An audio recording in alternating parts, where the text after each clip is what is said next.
details. Let's do that, and we'll vote on these later. This is just my bad number. We had two banks, one month. 27, 2015. And I started before you were ready. Okay, good. So if I correct, should I move 9 to 10? Since they're just reports. Listed.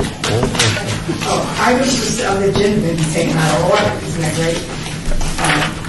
Out of the order presented. 2 or more agenda items for consideration may be combined. Any item on the agenda may be removed or related discussion may be delayed at any time.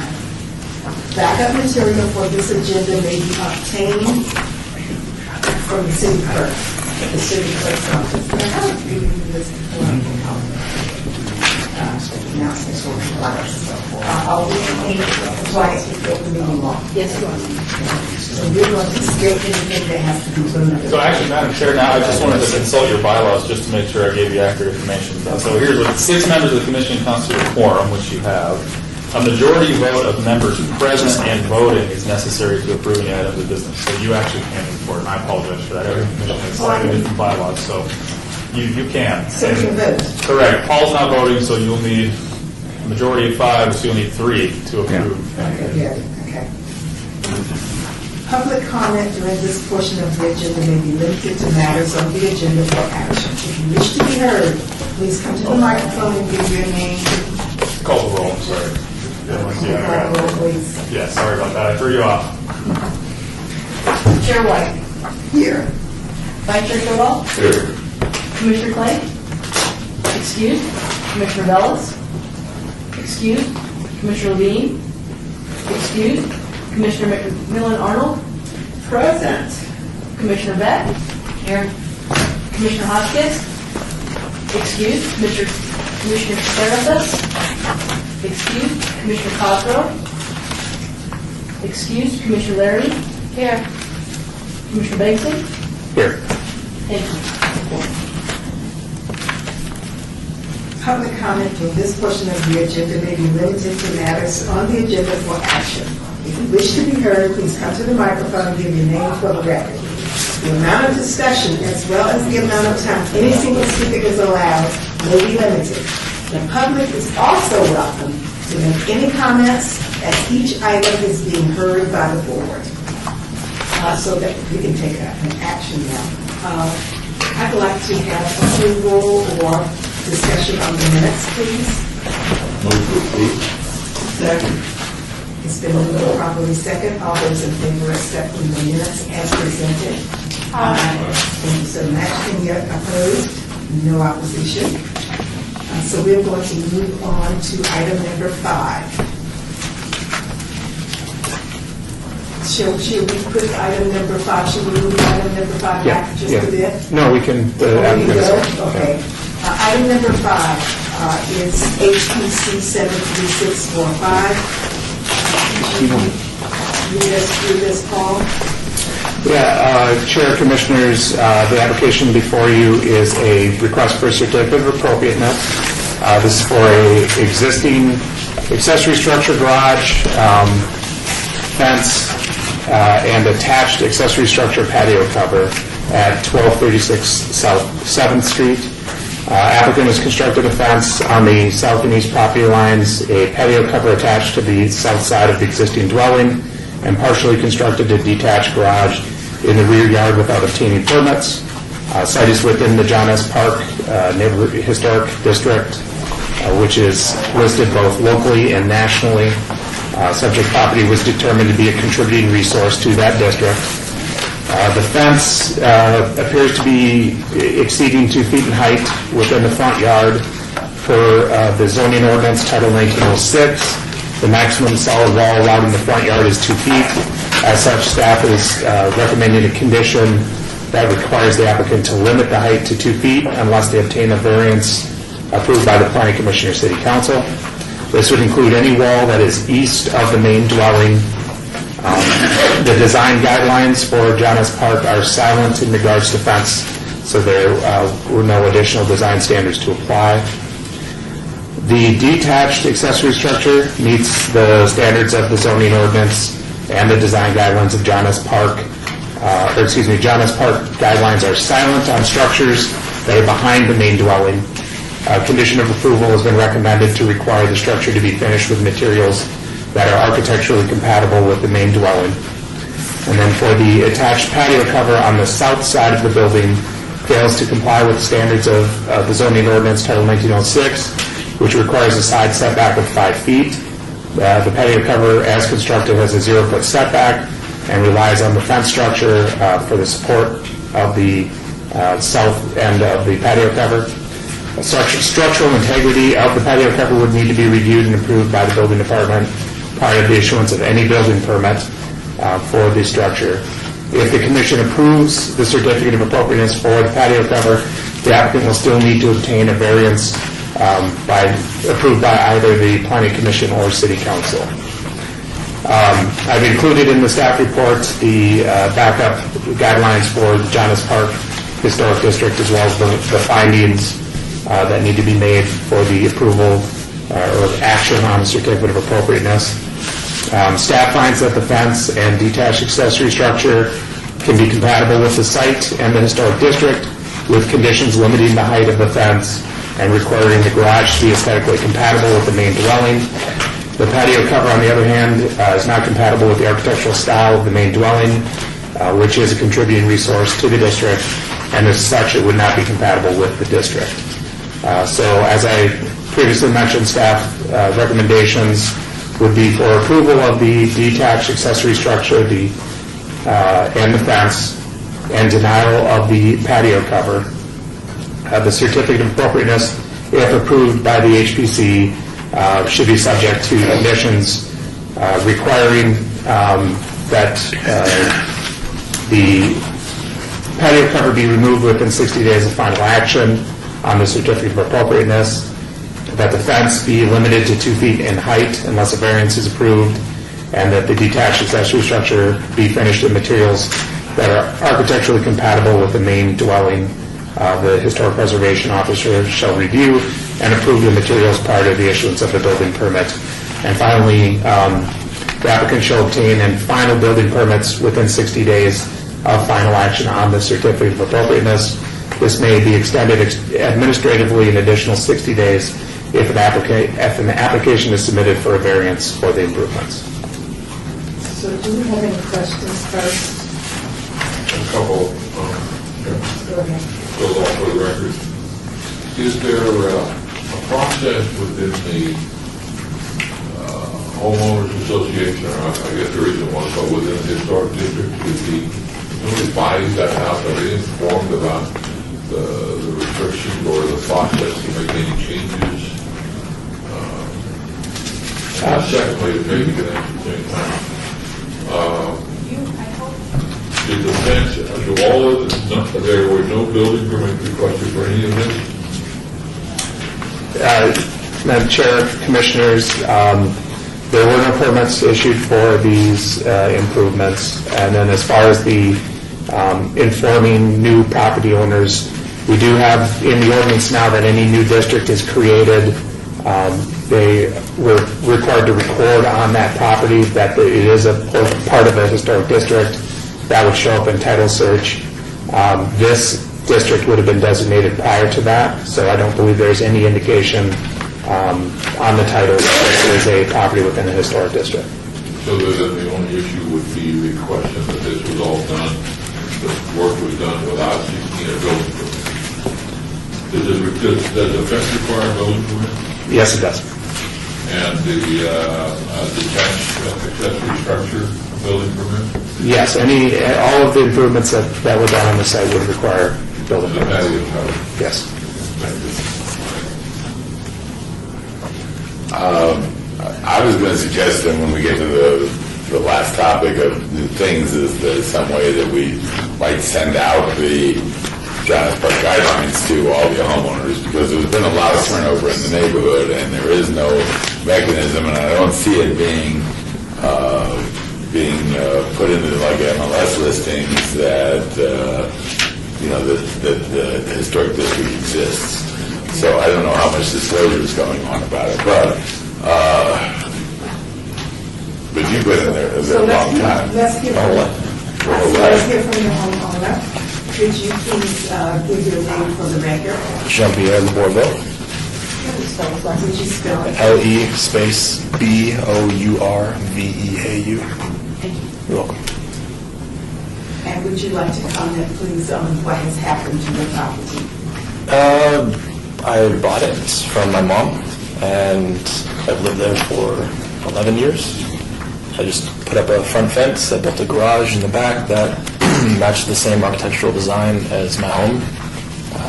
I cut the rafter tails, same roof pitch, same attic vent at the top of the structure. So everything looks the same as the house.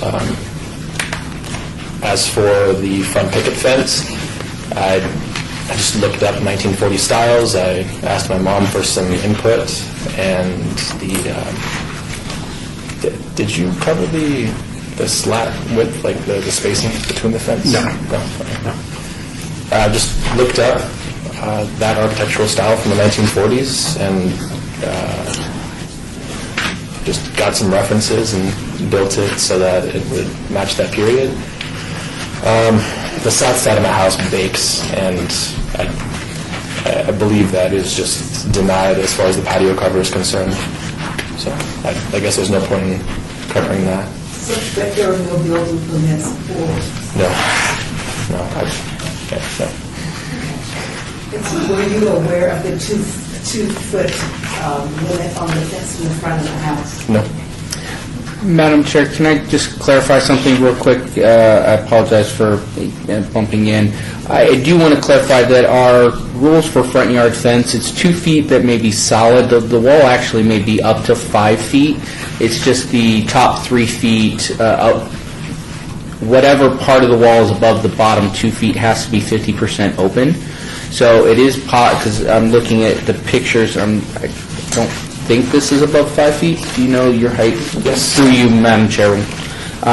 So if this is at a 5 feet, he could remedy this fence by increasing the space between his slats so that the top 3 feet of the wall are at least 50% open. I don't know what that does from an architect or aesthetic, but the top 3 feet have to be 50% open. So if you do one hand width or one slat, then you got to take that same slat width and leave that open, and then the next slat width above the bottom 2 feet, so that it creates a visual ability to see into the front yard and more importantly, see out from the home, out to the street. And so that's the requirement, the 5 feet maximum height, of which the bottom 2 feet are allowed to be solid. Anything above the bottom 2 feet has to be 50% open. So it is possible to have a taller than 2 foot fence if he can get to the 50% open with that. And I think that goes to your slat piece. So what has to happen with the permits then? If you change the fence? Madam Chair, Commissioners, he would be required to obtain permits, and he would have to demonstrate compliance with both the certificate of appropriateness, if it is approved by this board, this commission, and also compliance with Title 19. So I can easily revise recommended condition number 2 to be more inclusive, so that if he decides to meet the requirements by providing more open spacing between the pickets, or bringing it down to the 2 foot height, whichever he chooses, as long as he's bringing it into conformance with Title 1906. Okay. So is the fence going to remain that color? Yeah, just the natural wood color. Natural wood color?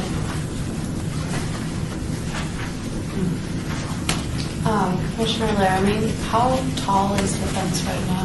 Well, the bottom of the slat is 6 inches off the ground, and the fence itself is 36 inches, so 3 feet? 3.5 feet. So Jack, have you seen that? Yeah, I drove by today, and certainly not what I would recommend you to call and ask me.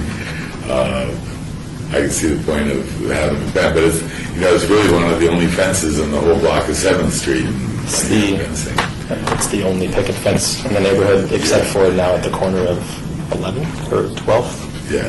11th and Franklin. Lana? I would like to see him obtain some permits one. Two, aesthetically, I'm having a problem, and I'm just looking at the pictures, with the fence. Aesthetically, I'm having a problem.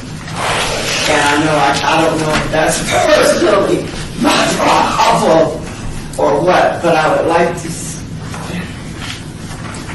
I guess I would like to see the fence, the 2 feet, and then to see the fence open, and I would personally like to see it. I know it's a picket fence, but I guess I would like to see it painted, you know, because I'm thinking of, if I'm not right with that area, a white fence might fit in better aesthetically in that area. But I would like to see him obtain some permits. And I'm not going to, we're not on the patio yet, so I'm not going to discuss. Well, so we're going to go It to all looks of like, but right, it looks like, was there going to be like a carport on the north side of the house after the fence the same way? Because it seemed like there was posts and... Yes.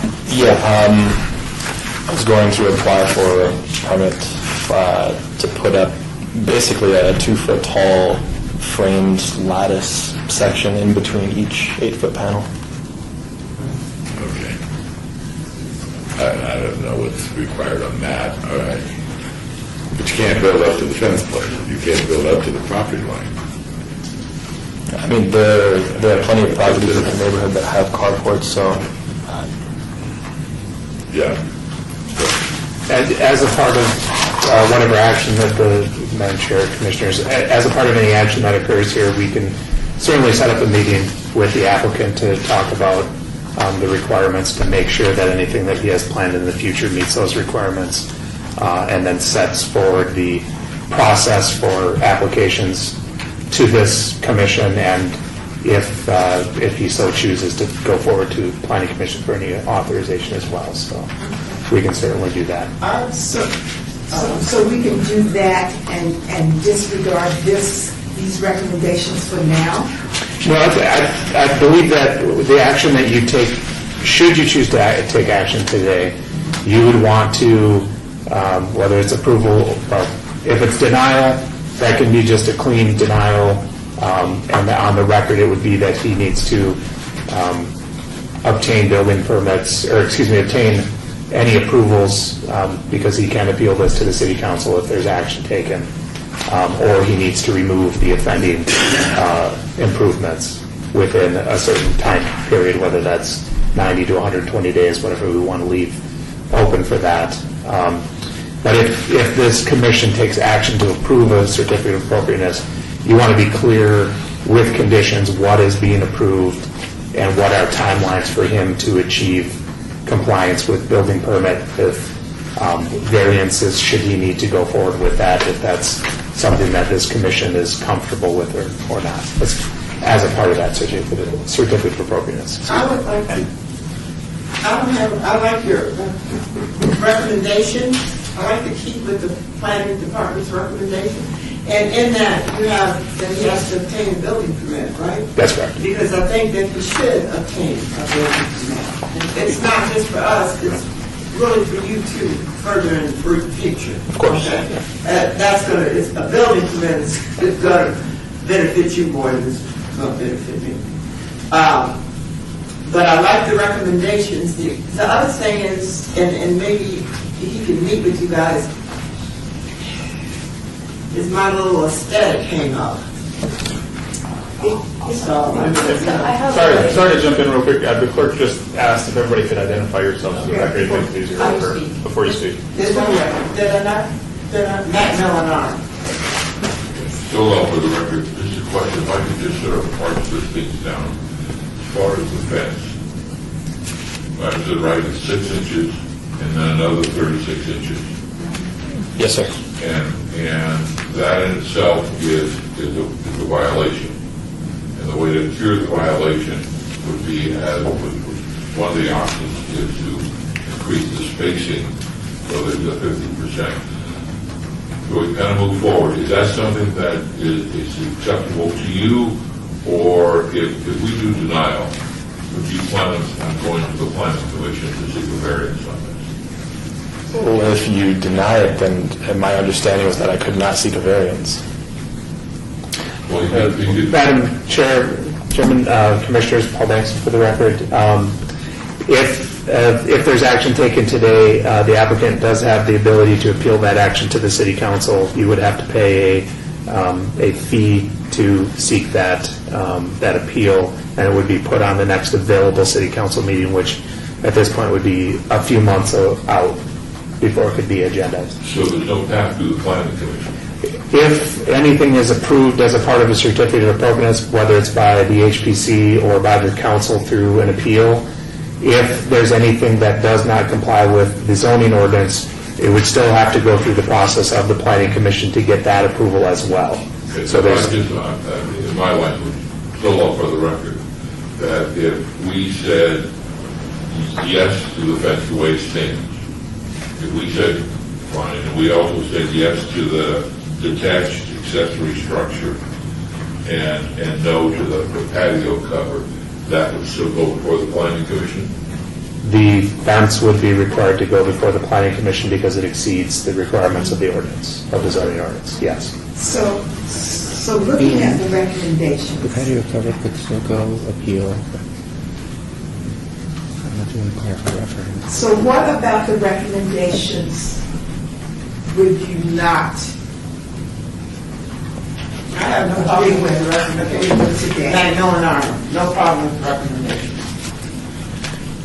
Except the building, that's in here. No problem with that.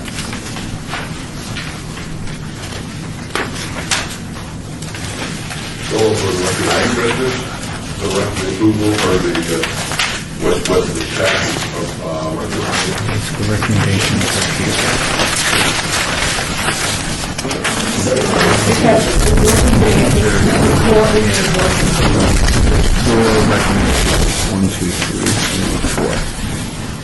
So I think it covers everything that we've talked about. Number 4 is the building permit. Madam Chair, Commissioner Surface, I think that staff has done a comprehensive list. I've been in the plan for most of my career. I would recommend moving forward to the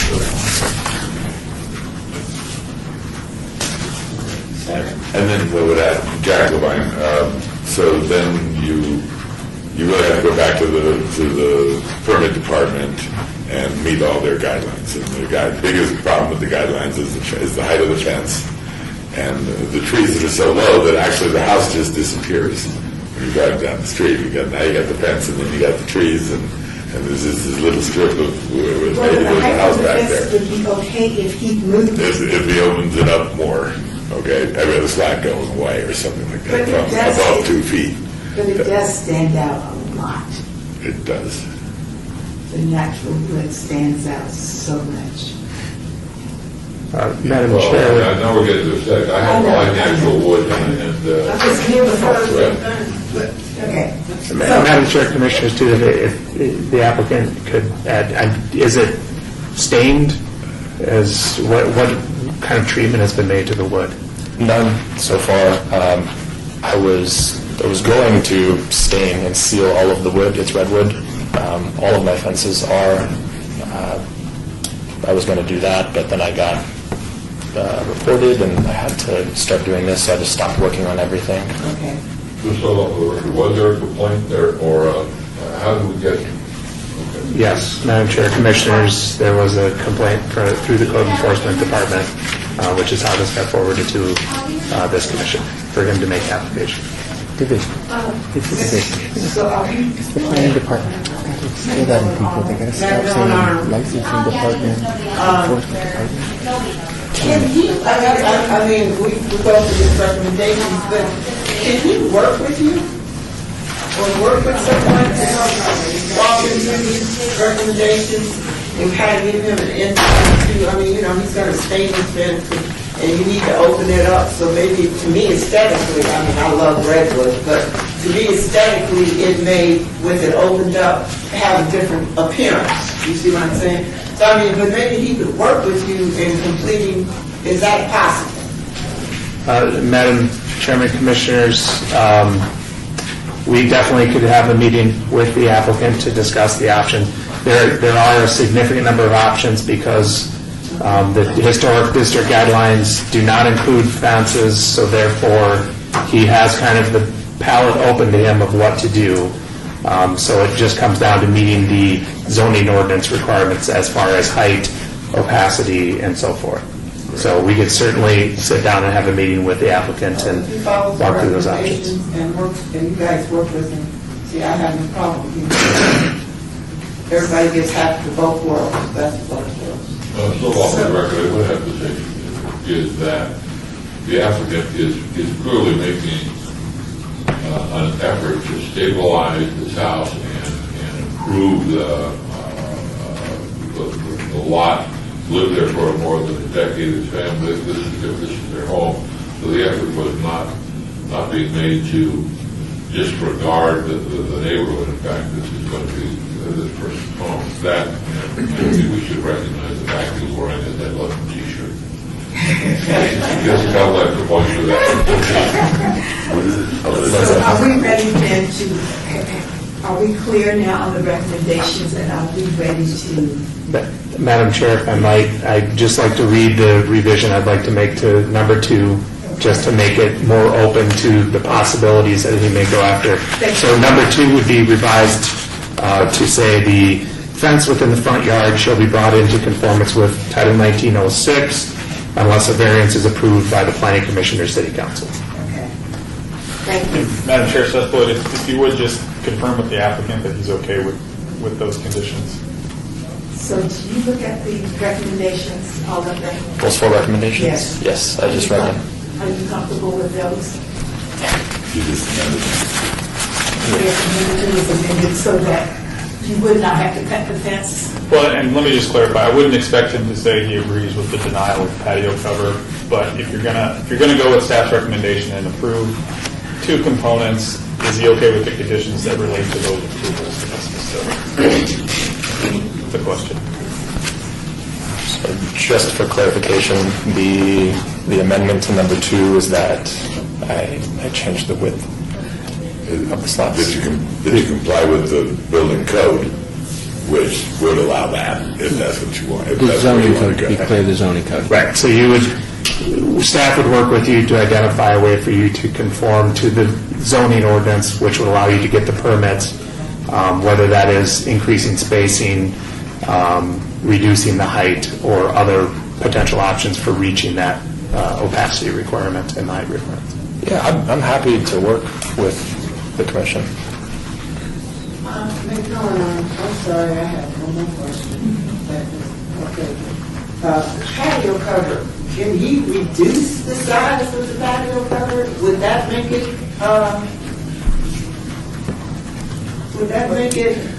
or he can't put a patio cover up tall? No, go ahead. No, go ahead.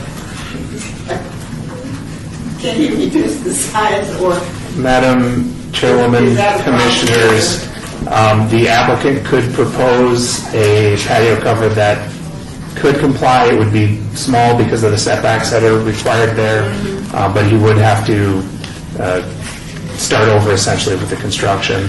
So that can be handled, if he wants to come forward with that in the future, that could be handled as a separate application. I wouldn't recommend going down the road of approving anything without him taking the time to decide what he would want to do, whether he wants to pursue it, and what format it would exactly be. Your recommendation is to take it down, Yes. deny it, which means he would have to take it down. Or appeal the decision to the city council Okay. on that. But I was talking about with reducing it in size.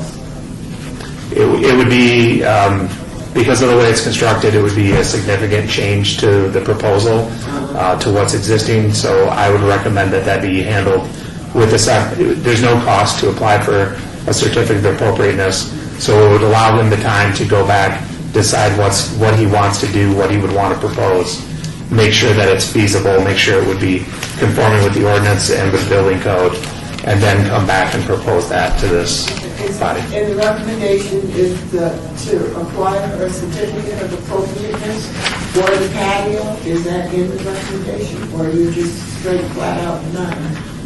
This would be denying that portion of this application. And then he would be required to come back in and apply for a new certificate of appropriateness if he wanted to pursue a patio cover. And maybe the applicant isn't interested in pursuing that in the future, that would end this. That big old patio, he's obviously interested in a patio. You're just looking for shade, Jack Levine, you're just looking for shade for the house, right? Yeah, That's not a practical place to have a patio, to actually barbecue under or hang out under. right? it's just a courtyard covering everything I've done the last 11 years. That's probably it. All right, Everything I've done the last 11 years, I've not been able to preserve my grass on the south side of the house, and that side of my house, the paint fades really fast. It's tough to plant anything over there. It's just a wasteland, so I was trying to do something to keep the house cool. on my record, I'm just saying, you know, he should apply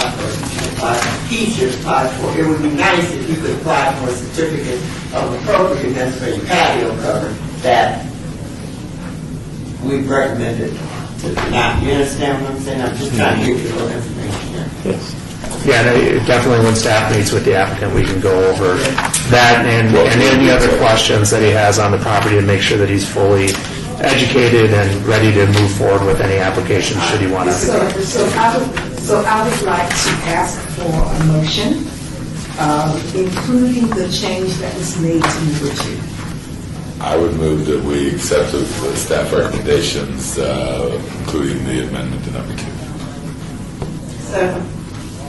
So it has been moved and properly second. All those in favor? Aye. Anybody opposed? So it has been approved that we're going to accept the recommendations of staff on this with the changes to number 2. And Madam Chair, Commissioners, and for the applicant, again, just to repeat, if the applicant so chooses, he may appeal the decision on the denial portion. That would go to the City Council. He would need to file that appeal with the City Clerk. Wonderful.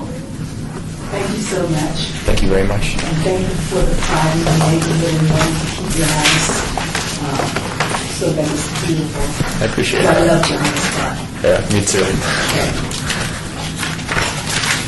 Item number 6, HPC 73647, discussion of possible action regarding a request for a certificate of appropriateness for the rehabilitation of a pedestrian bridge at Floyd Lamb Park, Ward 6.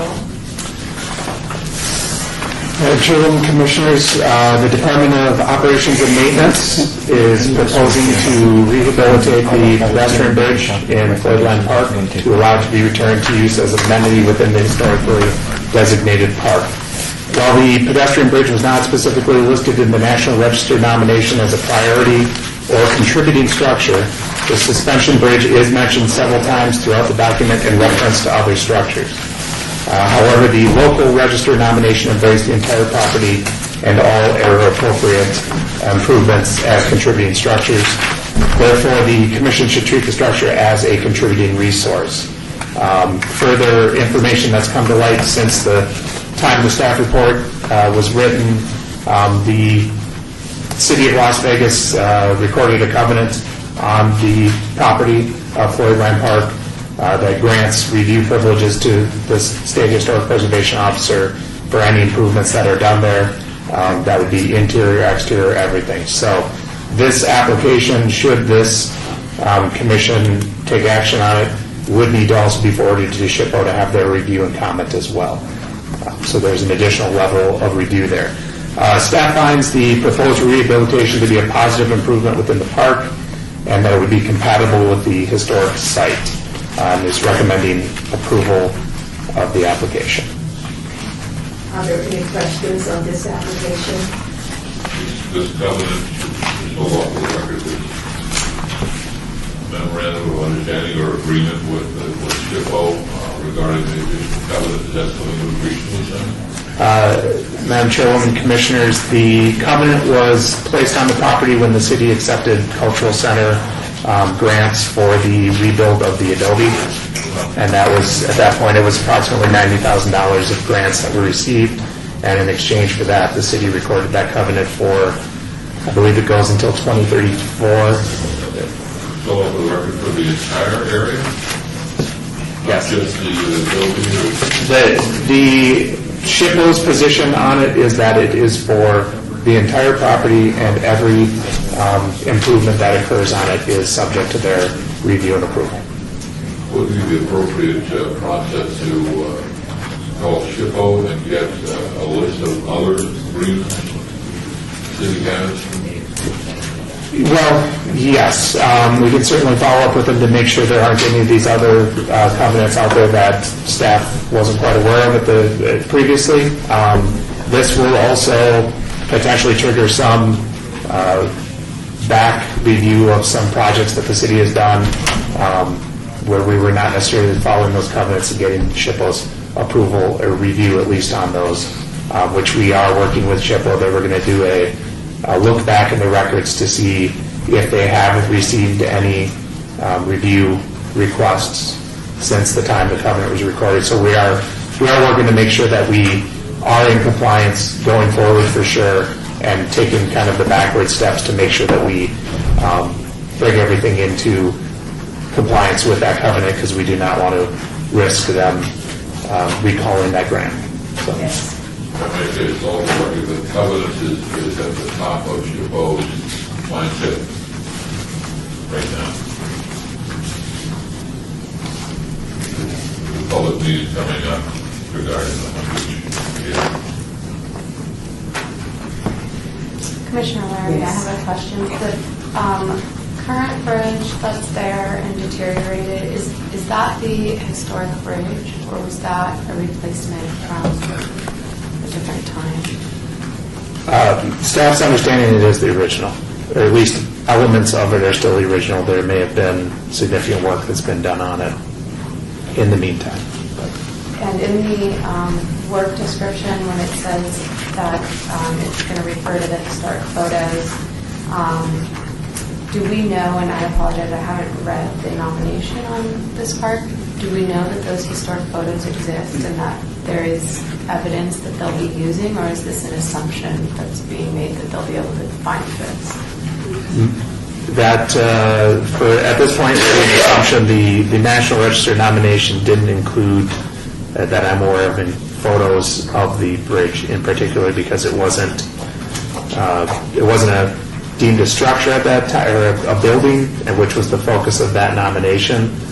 So while it's referred to, I don't believe it was in any way a focus of the nomination report or the photos that were associated. If the, in light of the fact that it's come up that SHPO will be reviewing this, it's staff's opinion really at this point that this is probably inadequate work description for SHPO to grant a review or approval of this. So if this commission is uncomfortable with moving forward with the information they have, we could certainly look to obey this item and request additional information, which would allow staff and the Department of Operations and Maintenance to determine the bar that SHPO is going to set as far as documentation for this rehab project. I'd like to make a motion to approve it, go off the record. So did you have any comments, Colleen? No, I'm fine. Okay. Motion, go ahead. A motion to approve. Second. All in favor? Aye. Aye. Wonderful. So, it carries. Motion carries unanimously. Item number 7, HPC 73648, discussion of possible action regarding proposed amendments to the Las Vegas Boulevard Scenic Byway Overlay District signage standards. Madam Chairwoman, Commissioners, a text amendment has been proposed. It's TXT 73377. Should the Commission want to follow that as it goes through the process, or go back and review the Planning Commission minutes to hear the deliberation that occurred on it, That was heard at the June 12th Planning Commission meeting. The intent of it would be to amend the sign standards within the Las Vegas Boulevard Scenic Byway Overlay District. The current standards require 75% of total signage to be illuminated. In this case, illuminated means either neon or animated, which, to further differentiate that or define that, animated can include LED screens for signage. Now, the amendment, as it's currently written, would allow the LED signs to display video, where elsewhere in the city, they're limited to static images displayed for a minimum of 6 seconds per image. Currently, animated signs with changeable electronic messages, as I said, are limited to duration of the display, and the transition effects require that 6 seconds, but full motion video is not allowed. This amendment would exempt the properties within the scenic byway overlay from those restrictions. It would not change the illumination standards as far as the level of illumination that's allowed, just the fact that it could go to video rather than the static images changing every 6 seconds.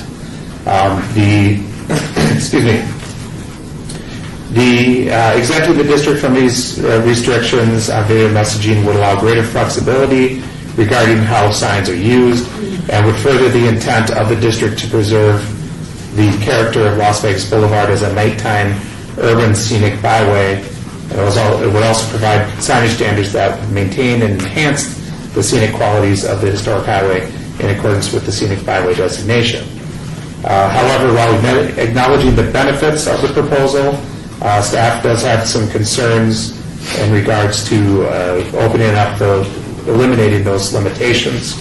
While adding fully animated signage along the scenic byway would enhance the nighttime scenic aspect, preservation of the existing historic neon signage should be a priority, and there would be no protections in place for the existing neon signage. There are no protections for the existing neon signage. Instead, the city relies on that requirement of 75% neon or animated to encourage the retention of neon that's existing. Expanding the use of LED screens, in particular to show video, which is a lower cost technology, could mean this amendment might incentivize the removal of existing neon signage due to the cost of maintenance and powering neon signage. Additionally, to further protect and preserve the existing neon signage and the character of the scenic byway, additional provisions could be added, such as discouraging the use of video screens on freestanding signs. This would encourage the use of neon in conjunction with video screens, which could be integrated into the architecture of the building to balance signage desires and urban design. Further, allowing fully animated LED signage with video throughout the entire scenic byway may have unintended negative impacts on adjacent residential subdivisions. Certain segments of the byway may be more or less suitable for such signage, depending on the type and intensity of adjacent development. So staff has included the language as proposed in the staff report, as well as some background on the Scenic Byway Overlay District, which is 1910-160 within the zoning ordinance as background. And then staff has no recommendation on this, but is certainly available to answer any questions that the commission might have. So, will the city stand out from the strip if we allow the changes proposed? So, how can the city continue to be a little different from the strip? With signage. Madam Chair, Commissioners, the proposed amendments could open up and potentially encourage the use of these LED screens, in particular if they're allowed to use video. This could be seen as a potential cohesiveness with this strip. It could allow a better transition between the two. It really comes down to kind of the judicial application of these types of screens. But the scenic byway clearly identifies the neon as being a key element of the scenic byway itself, and the history of the buildings along the scenic byway are very key features of that scenic byway plan that was adopted by the city. So I know that everybody wants to respond, so we're going to start over here and go around. Go ahead. My understanding is that when they talk about animated, they're talking about lights that move, like maybe they were actually incandescent bulbs that follow the outline of the sign or something like that. We're not talking about animation like a full-blown video like the TV's playing, and those are restricted to 6-second still images, correct? If we do, because they can have LED. I mean, that big monster on the side of the tower of the Stratosphere, but there's 6-second still images that are playing. Right. That's going to turn into a whole movie thing, which I can't imagine how many accidents that's going to do, I think. And then if that's in place of the animation and the 75%, that they're going to just take out all the neon in order to, because now we can do this. So that's my objection to it. And for clarification, Madam Chairwoman, Commissioners, for the purposes of this, the scenic byway, the term animated sign includes both, the chasing light type of animation and an LED sign that has a changeable face. Under the current ordinance, the way that it's written now, that changing face is limited to the every 6 seconds static image changes. The proposed ordinance, as it was written and considered by the Planning Commission, would open that up so that to meet their 75%, it could be that LED screen, and then now this would be opened up to have it be plain video as part of it. Commissioner Laramie, so I have a couple questions first. This was approved at Planning Commission, but it was approved with some revisions. Are those revisions being rewritten and going to City Council, or is it going through in this form that's presented to us here? Madam Chairwoman, Commissioners, the Planning Commission took action to approve the text amendment with some recommendations. They were not specifically changes to language. So that will all be forwarded to the City Council in ordinance form as we work with us within the department to potentially offer some changes, but also work with a sponsor from the council to exactly craft what would be brought forward to the City Council. And I think. Yeah, I just want to clarify that, if I may, Madam Chairwoman. Robert Summerfield, Director of Planning. So the recommendations that were made at Council or at Planning Commission will be forwarded to the bill sponsor. The bill sponsor will then determine if any of those recommendations are incorporated into the bill that would be introduced to City Council. So to be clear, the sponsor will make the decision on whether or not to include any of those recommendations in his changes that he may have when the bill goes to him in his draft form before it's set for introduction. And then the recommending committee can again make any changes that they might want to propose as a part of their recommendation to the full City Council board. But the Planning Commission recommendations, those only go to the bill sponsor for his consideration. In this case, it's a he, but for his consideration in amending his bill before it's introduced. So those recommendations aren't here, are what we're looking at. Madam Chairman, no, those recommendations are not. What you have, I believe, is just the substance of the text amendment as it was presented to the Planning Commission and was recommended out of Planning Commission. Those recommendations were kind of an extra layer that have been or will be forwarded to the bill sponsor as a part of his review on whether or not the bill will move forward. Because that's the other option. As the sponsor of the bill that went before Planning Commission, or the text amendment that went through Planning Commission, he can determine if he still wants to move forward with introducing a bill to council, and if he wants to make any changes to that text amendment, before it turns into bill form. And do we know who the bill sponsor is? How is that public? I don't know that it's not public. Councilman Coffin is the person who requested that this be drafted as a text amendment, and then if he chooses to continue it, he would be the bill sponsor when it goes onto a council agenda for introduction. Do our recommendations have the same effect? If we make a recommendation, as the planning commission's recommendation?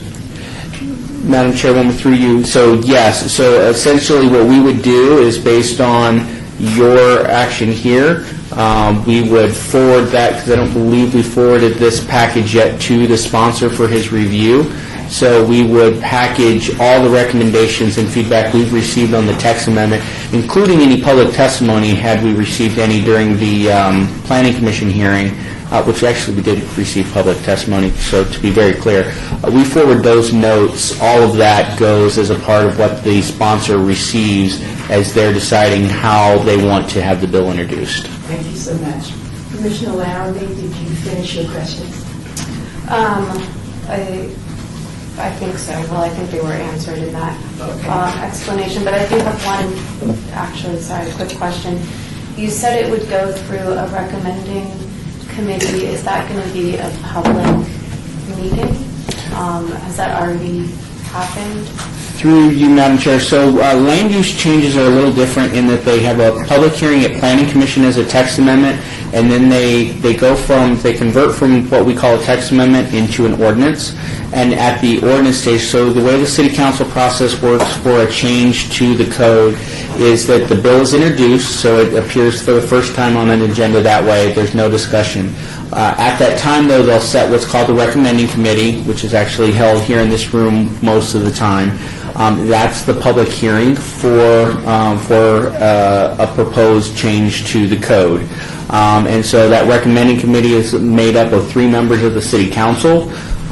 Those 3 members will hear any public testimony related to the proposed change. They will recommend any adjustments that they feel are appropriate to make to whatever the bill was that was brought before them, and then they'll make a recommendation to the full City Council. And then the City Council, there's a procedural item, what they call second reading, and then there's the final eligible for adoption meeting. At that point, the council will, if they choose, may deliberate on the bill a little bit. Sometimes the mayor's even opened up public comment at that point, although that's very rare and very seldom, and usually big controversial items like marijuana or something like that would happen for, and then it would be eligible. So it'll go to, technically it will be on 3 City Council agendas, but the only scheduled opportunity for public comment is the recommending committee, which that date is set on during the meeting that the bill is introduced. So it has been set already? It has not. So Planning Commission made their recommendation earlier this month at the June 12th Planning Commission. Staff is putting together the package, including, like I said, because we knew this was happening, it'll include whatever this body's recommendation is, and we will forward all that to the sponsor. Once they sign off on the amendment, then we will send it to the City Attorney's Office so they can actually draft the proposed bill. So, Colleen? I have a couple of questions. This is Commissioner Beck. Well, were there reasons given as to why these changes are being proposed? So, through you, Madam Chair, so Robert Smithfield for the Planning Department. So the requester of the text amendment stated a few things during our meetings with him as we were trying to make sure what he was trying to do. There have been a few businesses that approached the councilman that were interested in having the ability to do full motion video. They felt that there was a competitive disadvantage on the northern end of the strip as compared to the south of the city, because on Las Vegas Boulevard south of Sahara, the county has allowed full motion video on some of their signage, And so, and again, because of the lower speed that is on Las Vegas Boulevard, I believe the sponsor feels that it's, if there was anywhere where it was appropriate to have video, motion video, that the scenic byway and the boulevard, given the slow traffic and given the nature of being Las Vegas Boulevard, that would be the appropriate place to do that. Thanks for that question. Did you have another one? Yes, and just a side comment, I think that's exactly why they want to make that change, is exactly why it's distinctive. You know, is that it doesn't have slow motion video versus the strip. So I think that's an important consideration.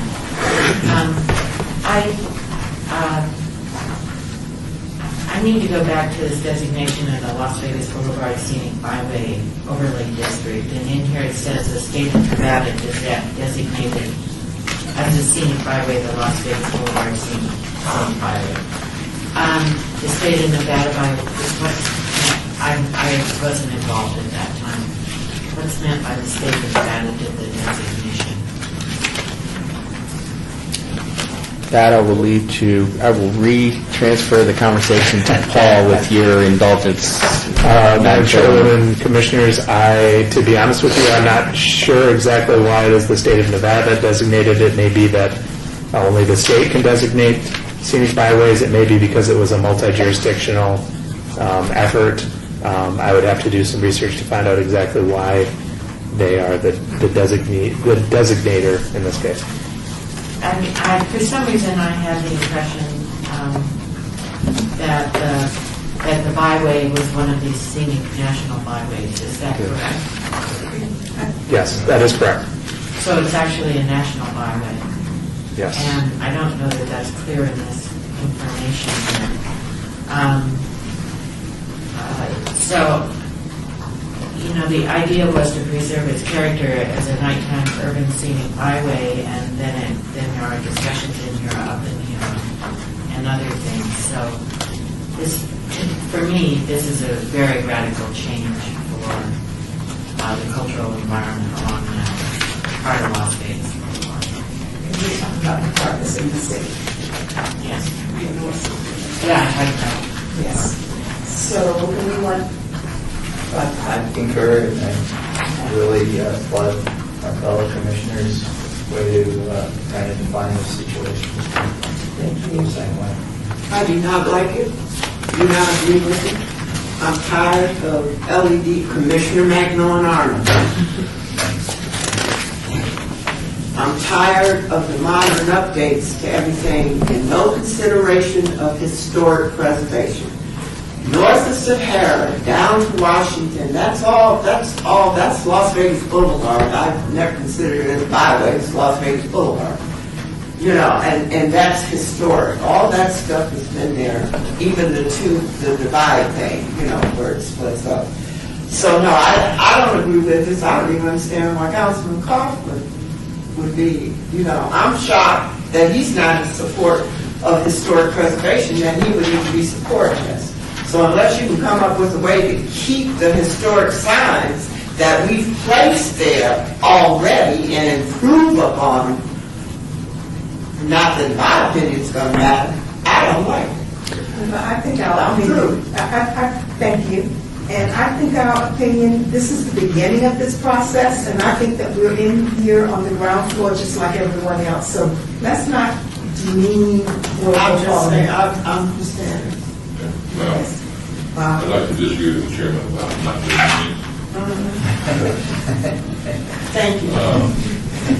It appears to me that the weight of the planning commission has already been sent to Kaufman, Councilman, and with saying they approve Las Vegas Boulevard south of Sahara, replicating the ugliest part of the Las Vegas Strip with a series of signs on the parts of the strip where it's one mass of you don't know where one hotel starts and another, all because they approved this LEDs and so forth. I'd just like to make a motion that we deny this request. But don't we want to make some recommendations, though? Commissioner Laramie, so the Planning Commission, just to jump in, actually did recommend that the video be left off of the freestanding signage and only on building mounting signage. So they did seem to care about the neon quality and have some recommendations for keeping the spirit of the byway intact. So I don't know when the recommending committee is, but I think as a possible action, if we could know more about what the Planning Commission recommended and then possibly agree on recommendations ourselves, we could present those as a body as a recommending committee. Thank you. That is that's good. Yes, I think that's a very good point. Magnolia. My question is, what do you mean by mounting? See, because I picture, and my explanation is going to be real simple and direct here.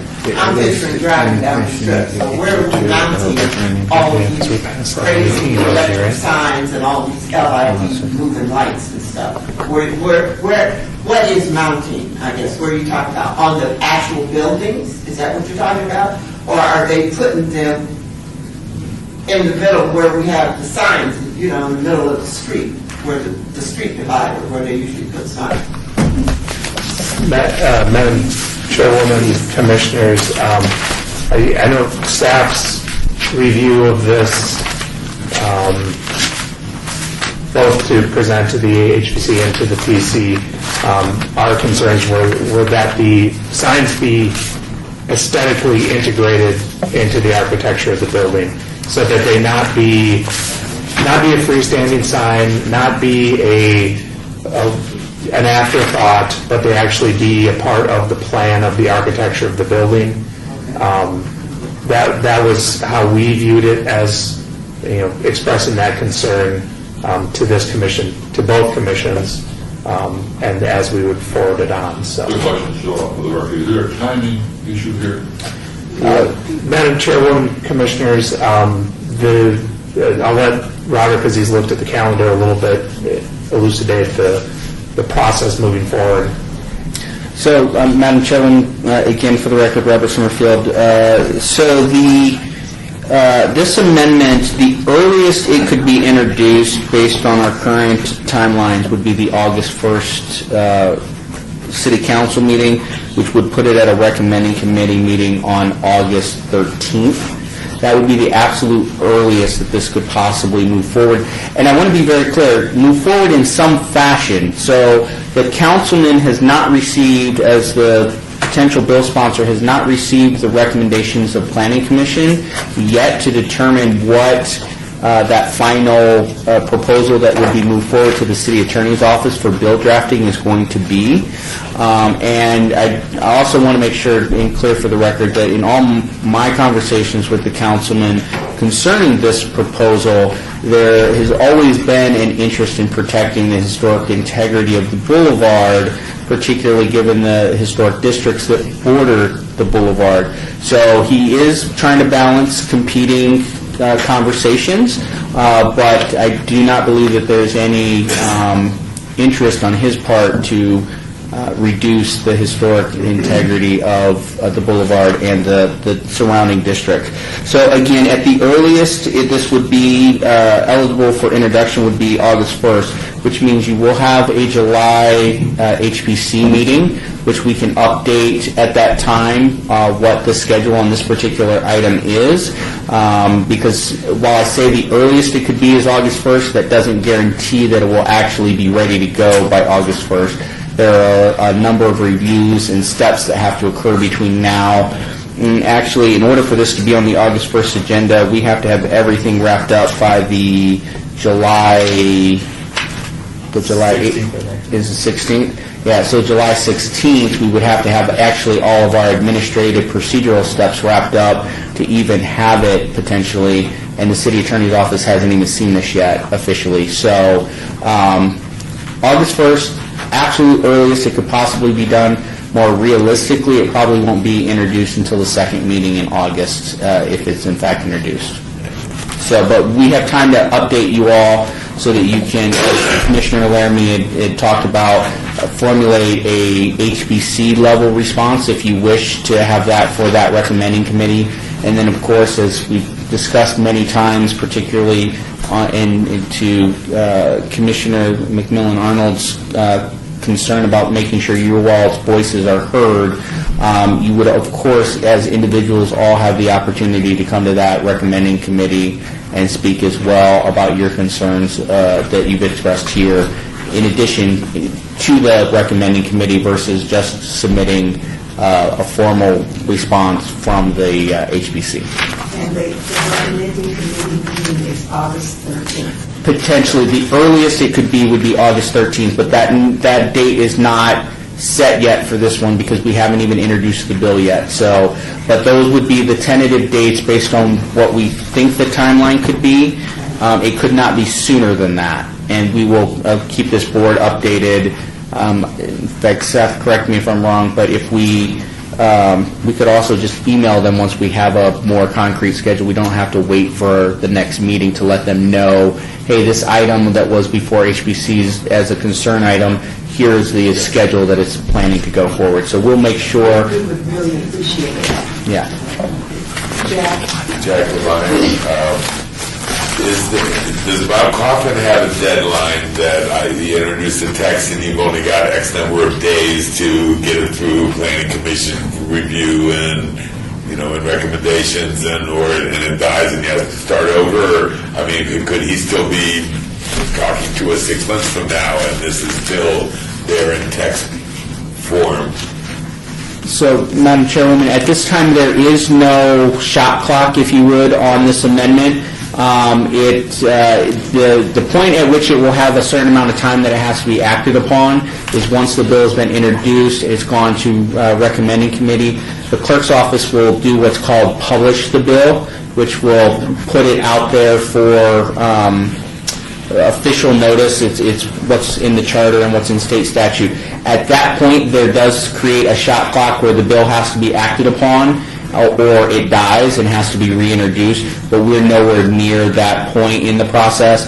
Additionally to Commissioner Levine's concern, so Councilman Coffin has not indicated to us that he has a certain need to have this done yesterday. At the same time, it is something he asked us to work on, and actually it's been something that we've been taking a little while to work on. So there's not like an immediate need, but I do know that it's something he wants to get on his desk for his review relatively soon. And are we going to have it to him before July 16th? Yes, I Definitely, let expect. me jump in there, though. Part of that kind of depends on our office. Yeah. Val Steve drafts all of our ordinances. I haven't looked at this one very closely. I don't know how much time he's going to need once he gets it, because there is a holiday between July 4th and coming up. So Yeah. I know that at least our office will be a little bit light next week. So we could lobby everybody to slow walk this, okay, including the councilman. I would certainly want to see a recommendation in there that no LED be replace neon or chasing lights of existing signage. I think it could be that strongly worded that we're not taking neon down because you've got a cheaper, LED screen in China that can, And we know that one is more expensive than the other. Right. We know that that's what Maintaining neon is an expensive thing, and changing out a TV screen is no harder than going to Best Buy. So, Right.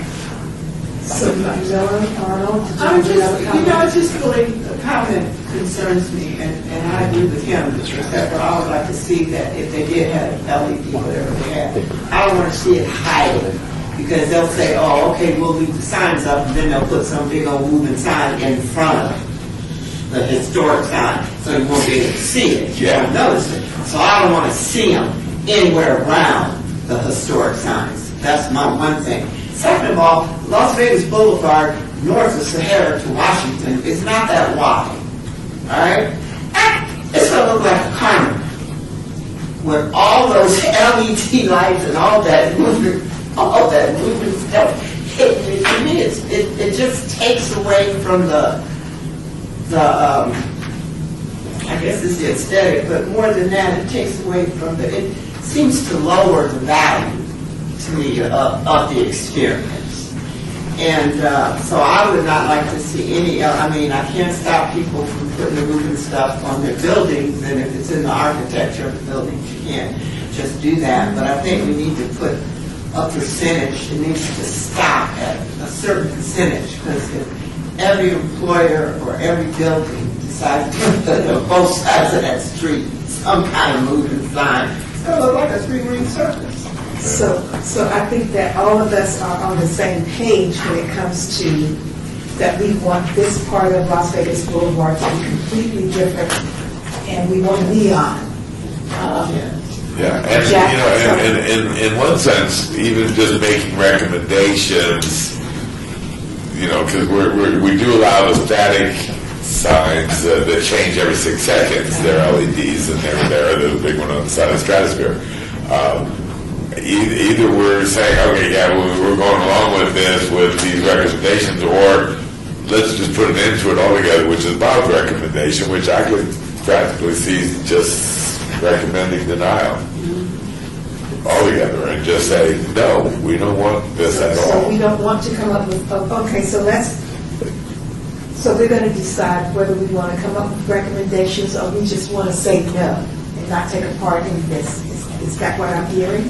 I don't know. I don't bring that up as a record. I was concerned about the timing issue, and I think you kind of outlined that if we wanted to, at our next meeting, which is July,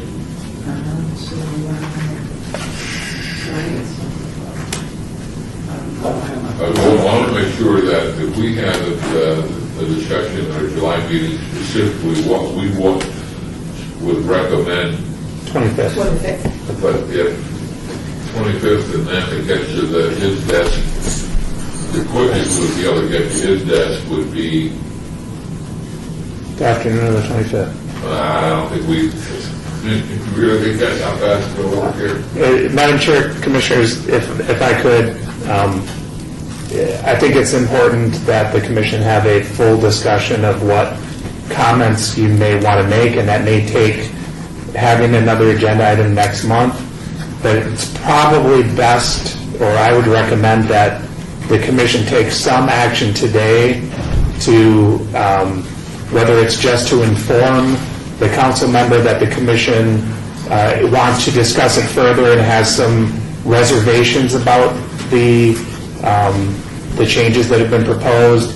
That would authorize the chair to speak on behalf of the Commission to at least talk to the council person, let him know that there are issues that the Commission has, would like to discuss further, would like to present to him, so that he has that information when staff gives him the Planning Commission recommendation, both the action and the recommendations that came from the public hearing. That way it's on his plate. He knows that the HBC has concerns. It's not that on the 25th or 26th, he suddenly gets a list of concerns kind of out of the blue. So I'd like for us to come up with recommendations. And I think it's okay to tell Councilman Cochran that we are completely against this. We want to see more neon. But I think we should have something in writing so that our recommendations will be considered. Even if we don't agree with anything in here, let's at least have some recommendations coming from the HBC. So the suggestion would be a two-part motion. One part would be that, as it stands, we reject the change. The second part of that is that at our next meeting, we will come up with recommendations, more detailed, thoughtful. But as it stands, this is a no. But there may be some other. We have seen the planning department directly. We'd like to be able to see that. Well, we can go online. No, I know, but for our next meeting, we would have a public. So the first one is no, as it stands. B, we'll have a public meeting, and this will be an agendized item where we will come up with our recommendations to to submit to the councilman on the afternoon of the 25th or the next morning, whenever. I second that. All in favor? We did a little discussion. Okay. Commissioner Beck, I like the idea of you being able to talk to the bill sponsor and to explain our concerns why. So I don't know how we have that happen with this motion. So Seth Floyd, I think you can, if the motion stays as it is, I think then what you would do is direct Paul to pass that along to Councilman Coffin. And that could probably be part of the second piece of your motion. Would be the first part is move to reject the text amendment in its entirety in its current form. Second part of it would be to inform, for staff to inform Councilman Coffin that we will discuss possible recommendations at the July 25th meeting. And in fact, you may want to invite, since we had the meeting recently, Yes.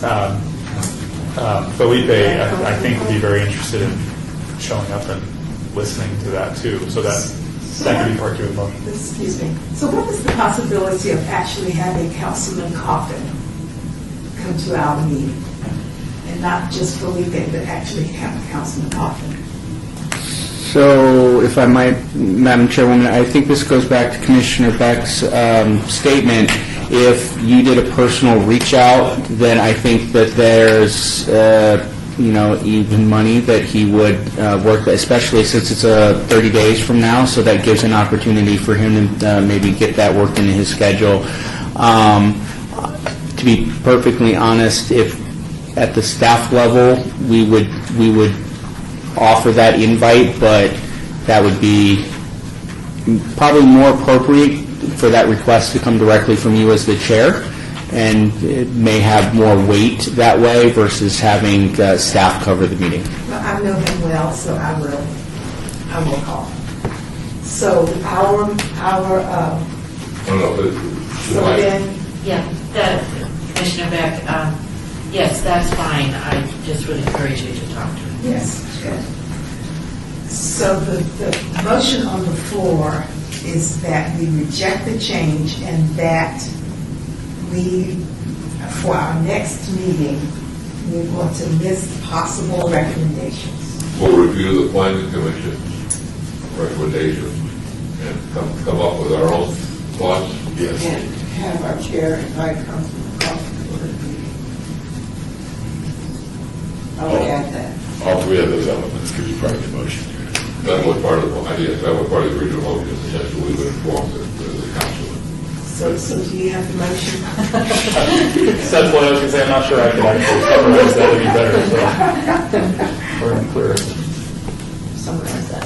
All right, so I think the summary is move to reject Yes. the proposal as written, but at the July 25th meeting, to discuss possible recommendations related to the text amendment and to invite Councilman Coffin to attend and participate. All in favor? Aye. Anybody opposed? So it's unanimous, we're all in favor of this wonderful motion. So we're just inviting, anyone we miss with you, Howard. And I think it would be a really good idea if each of us took a drive from Tropicana all the way to Sahara and a second from Sahara to Washington and see what's there already and see what's going on, what it looks like different from the Strip than what it does from downtown. And That's a wonderful idea, and because we need to pay attention to that corner of Flamingo and the Strip. You do not want that corner anyplace else. Oh my God. Madam Chairwoman, Commissioners, too, if I could also add, the Planning Commission video is available to be seen at this time if you want to review the deliberation. The minutes are not yet available, so that's why I couldn't attach them to this report. There's also the Scenic Byway, quoting the exact name of it, and I lost it already, but there's the Scenic Byway Management Plan, I believe it's called, which is what the city adopted. I will make sure to email that to the commission separately so you can take a look at that and start thinking about impacts and potential recommendations as we move forward to the meeting next month. Is the video online? I'm sorry. Yes, it is. Yes. So the video from the planning commission, this part is online. Yes. So do we have time to, how long is it? The planning You know, commission it was at- itself was yeah. 10-plus hours, but that's at, The deliberation was at 4:30 in the morning, that's why I can't remember exactly what was talked about. I'm not reciting what the study either. 'cause I have no idea. and Commissioner Laramie stuck it out. She stuck out the whole meeting so that she could speak on that, so. And I can, what I'll do when I get back to the office is I will review the video and find the time when it specifically started, so you don't have to sift through it. Actually, if they click on the item on the agenda, it will skip to that part. Can we please hear this? Poor Patty. Yeah, Madam Chairwoman, Commissioners, I will send a link with some instructions about how to not have to watch anything other than that, unless you want to experience all that. Don't do it. All right, and you can tell the website developers that to get to the meetings and agendas to watch that, they should not have to start with a button in the corner that says, I want to, and then go to find, and then go to meetings and agendas, and then go, it's ridiculous. Well, that's great. Madam Chairwoman, just so that the commission knows, the website is being completely revamped yet again. And so some of that, particularly how to get to meetings and agendas, has been a common refrain. I know it's something they're looking at. I don't know if in the first relaunch of the new website, if that is completely fixed, but there will be actually a new website by the end of summer. And I believe fixing the number of clicks that's required to get to something as used as the meetings and agendas page is one of the things they're looking at. Seth Boyd, you can also short circuit, and you shouldn't have to do it this way, but if you just Google City of Las Vegas meetings and agendas, the first link is the link to the page where you actually view the agenda. Google does everything. Yeah, you can. Change the color too? The color is one of the chief things that's being changed. So are we all clear that we're going to get a link from the planning commission meeting so that we can actually see what the commission has? Okay, wonderful. Thank you. This was a great discussion. I really appreciate everybody's participation. That was wonderful. Agenda item number 8, HPC 73649, discussion for possible action regarding the State Historic Preservation Office's Certified Local Government Grant Program. Madam Chairwoman, Commissioners, this was an item that was requested by the Commission to be added. The SHPO grant program is kind of cyclical. The next application cycle has not been clearly established, but it should occur sometime this summer. Those funds would be potentially awarded in the fall and would have to be used before the fiscal year ends by the end of June, so it's a tighter timeline than is typically seen for these grants, which makes the type of project that you use those funds for a little more limited because you have to make sure you can complete the project in that time. As a reminder from the SHPO's review that they completed this spring, when Jim Bertolini from SHPO attended the meeting, SHPO has indicated a focus on the survey of properties to identify those that are eligible for listing in the local, state, and national or national register. This is building towards their intention of identifying more properties so that they can have more properties go through the full rehabilitation and reuse. So the findings we have is that obtaining CLG funds would allow the Commission and City to complete further preservation activities. Staff would kind of try to guide the Commission that doing survey is something that we can get to a consultant in a reasonably short timeline to get them to begin the work, and that's something that we can accomplish before we get to that June fiscal deadline So that's probably staff's recommendation, is if we did want to pursue this, survey would be probably the approach to take.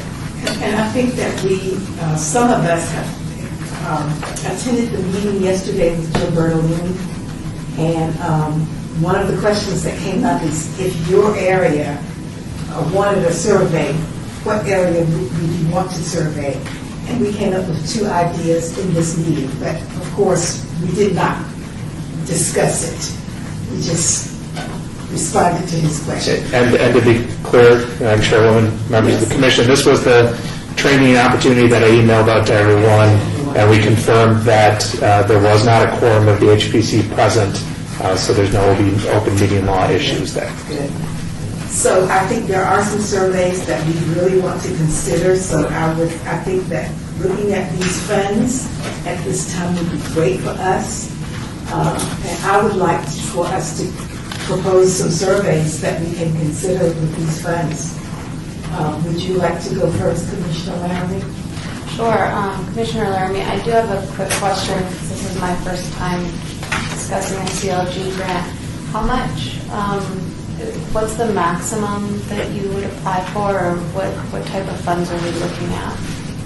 Madam Chairwoman, Commissioners, the CLG grants are competitive grants. Any existing CLG within the state is able to apply for them. You can apply for every penny that's left, but you have to realize that they could choose not to fund you because they want to offer opportunities to a variety of the cities that could have programs. So I believe, and don't quote me on this, but I guess put it in the minutes, that there's about $75,000 left, and there's 4 CLGs that are eligible. Is that correct?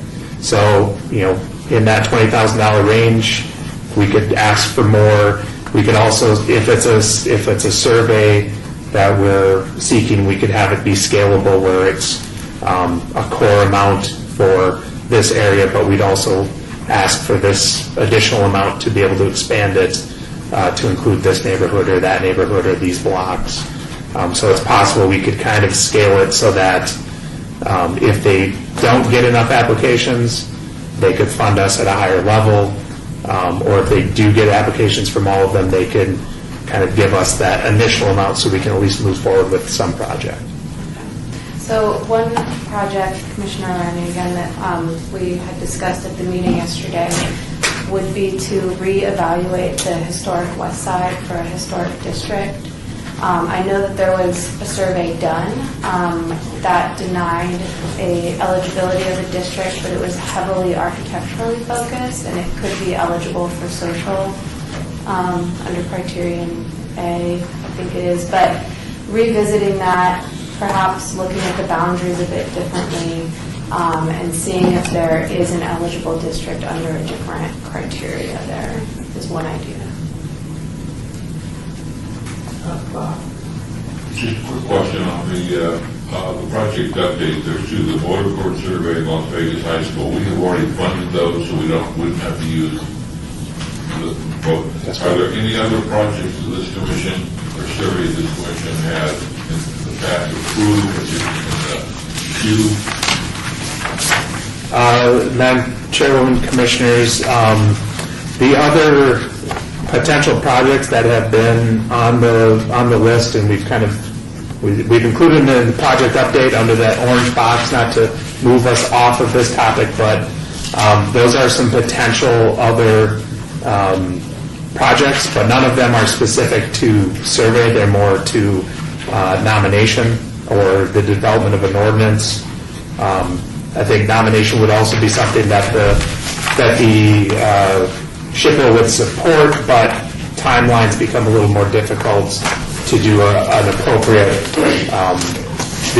level of research that's necessary for nomination. I don't know what the motive exactly, unless it was, but the idea of resurveying the quote historic west side is really important, and I think it would also be important that we not use the traditional words or the boundaries described as historic, because that's basically about a 10, 12 block area, that in our recommendation, we define the boundaries that we think should be within the quote, the secondary historic,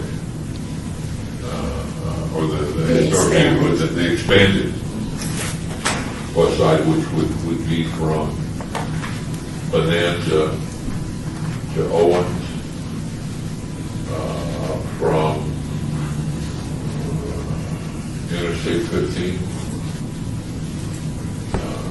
There was some, the reason I mentioned that as well, and at the last grant hearing on the Commission of Cultural and Historic Preservation, there was a proposal that listed the west side as including the Mormon Fort and Cashman Field, and I think that we need to be very particular in our designation.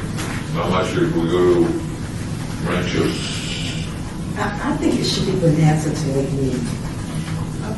Yes, because what happens at Owens is that you leave out Berkeley Square, Sure. Sunset Manor, Yes. Cadillac Arms, those were all part of that area. Some of those historic things, so maybe Lake Mead. And then north or west to Rancho. Or Martin Luther King. Highland. Which is Martin Luther King now, but it was Highland. It went as far as Highland, and then it went as far as the railroad tracks. But I thought we were just west of Martin Luther King at Washington, between Bonanza and Washington. That's not part of. Where are you going from Bonanza? You go from the Freeway to Rancho or Martin Luther King? So I think I think Rancho would probably be such a big area. I don't know. How about the totem pole? No, it doesn't. Historically, it didn't go to Rancho. Right. It stopped at Martin Luther King. So Right. why would we take it out for? That on the other side was Twin Lakes. All that property was the Twin Lakes area. Well, what about totem pole then? No, because that's where Jones had, Jan Jones had the No, buildings. just about the highway, not totem On Charles Street? He's talking so the garden. pole. So what would be- Bonanza. Oh, no. Antonio- No, it ends just, yeah, it ends in MLK. Okay, so, let me go back to. Madam Chairwoman, Commissioners, if I might, this also kind of coincides with, we had a presentation previously before this commission about the form-based code, which is, there's a current form-based code document being created for the medical district area, which extends up MLK to the 95. One of the potential next steps of that would include this historic West Side area to MLK, which would then, by doing this survey, we could be helping establish some of the context of that area for the formation of that form-based code. So it would kind of be a double bonus situation of accomplishing two efforts with one survey work. And we could return this, I believe, to the next agenda without being too concerned about the timeline. Okay, again, I think the result of the work, I think if we cut it off at all, it's wrong. Because I think the same thing occurs with Highland or Martin Luther King. If we make that as hard divided line, I think we're going to miss a couple of blocks on the other side. So if we could look at that Right. when we come back on our next. And the only reason I say that is because growing up in that area, I knew how far we could go. That was considered West Side, so just. So we're going to abate this to the next. Madam Chairwoman, Commissioners, I would, since I'm not positive of what the timelines are for the application process, I just want to make sure we don't miss out. So if there is if you could authorize staff to prepare a draft application for review by the chair at least, in case we need to submit it before that next meeting, or if it can come back to this body to look at before submitting. Obviously, staff would do that. So. Question. Can we decide how we go for the authorization to get the grant for the surveys and then decide at a later date what areas we want surveys, or do we have to go in with knowing what areas you want Well, surveys? we know the area, but it's just the boundary. We would need to have we would have to have a kind of an idea of exactly what we're surveying to know how much money to ask for and how to scale it up potentially too should we get more funds. So. And I've never gone through this grant process, but I imagine if there's an exigency between now and the next meeting and Paul needs to submit, and he submits, but then we need to amend the application because you decide the boundaries should be different, I'm sure it's possible to do that. Because I think we have 3 sides of the boundaries already, so if we have to amend the one on the rest, I think that would be fine. So a motion, please? So a motion to approve seeking CLG funding for a survey of the historic West Side boundaries to be determined at the next meeting, or that the chair can review the draft if it needs to go forward before our next meeting. All in favor? Any opposed? It carries unanimously.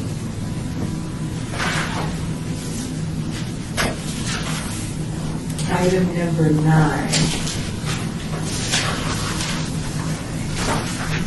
Item number 9 is HPC 73650. Report by the Department of Planning regarding project update list and maps.